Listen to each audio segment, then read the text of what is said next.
Hi வணக்கம் ஒருவேளை Kandeevan views என்ற எமது யூடியூப் சேனலூடாக இணைந்திருக்கிறீர்கள். இன்றைய தினம் கதிர்காமத்திலே தீர்த்தோற்சவமானது இடம்பெறுகின்றது. தீர்த்தோற்சவத்தை நீர்வட்டு என்று கூறுவார்கள். இன்றைய தினம் நீர்வட்டு ஆனது இடம்பெறுகின்றது.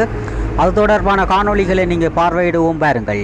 கதிர்காம ஆலயத்திலிருந்து எடுத்து வரப்பட்ட முருகப்பெருமானுடைய வேல் தாங்கிய வேலை தற்போது பாருங்கோ மாணிக்க கங்கைக்கு கொண்டு வருகிறார்கள். மாணிக்க கங்கையிலே முருகப்பெருமானுக்கு அந்த வேலை வைத்து தீர்த்தோற்சவமானது இடம்பெறப்போகின்றது. மக்கள் அந்த அடியவர்கள் அந்த தீர்த்த உற்சவத்திற்கு அந்த வேலை அந்த சுவாமியை வைக்கின்றார்கள். தற்போது பாருங்கள் சுவாமி பௌத்த மதத்தை பின்பற்றும் மக்களால் அந்த அவர்களுடைய முறைப்படி அந்த தீர்த்தோற்சவமானது இடம்பெறுகின்றது.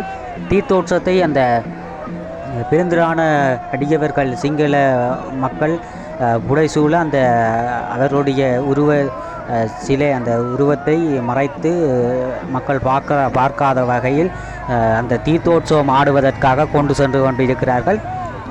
தற்போது பாருங்க பெருந்திரான சிங்கள மக்கள் அந்த வெள்ளை நிறத்திலான அந்த சீட்டுகள் போட்டுக்கொண்டு போலீஸ் பாதுகாப்புடன் இந்த தீர்த்தோற்சவத்திலே அவர்களுடைய சுவாமிக்கு மிகுந்த பாதுகாப்பு அளித்து தமிழர்கள் அந்த பகுதிக்கு கிட்டவும் நெருங்க விடாமல் அந்த பகுதியை ஒருவரும் போகாதபடி அந்த செய்திருக்கிறார்கள். இப்போ தமிழர்களுடைய வேல் தாங்கிய சுவாமி முருகப்பெருமான் அங்கே தீர்த்தமாடிக்கொண்டிருக்கிறார். தற்போது பாருங்கள் போலீசார் சீருடைகளுடன் மற்றும் கயிறுகளுடனும் தமது அந்த மக்கள் செல்ல விடாமல் பாதுகாப்பு அளித்து கொண்டிருக்கிறார்கள்.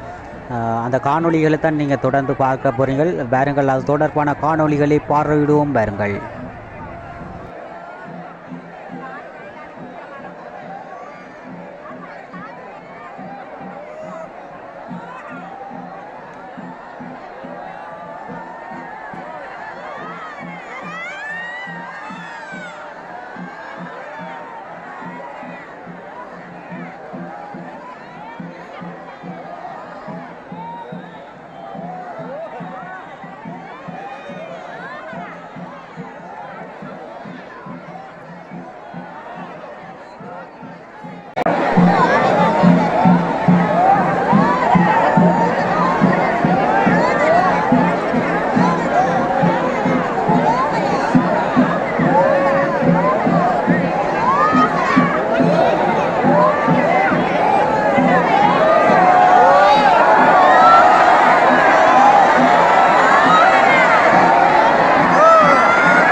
சிங்களவர் முறைப்படி இடம்பெற்ற அந்த தீர்த்தோற்சவத்தையும் சைவ முறைப்படி இடம்பெற்ற அந்த தீர்த்தோற்சவத்தை நீங்கள் தற்போது பார்வையிட்டிருப்பீர்கள். தற்போது கதிர்காம கோவிலை நோக்கி சுவாமி சென்று கொண்டிருக்கிறார். அந்த காணொளிகளை நீங்கள் பார்வையிட்டிருப்பீர்கள். மீண்டும் ஒரு காணொலி சந்திப்போம். நன்றி, வணக்கம்.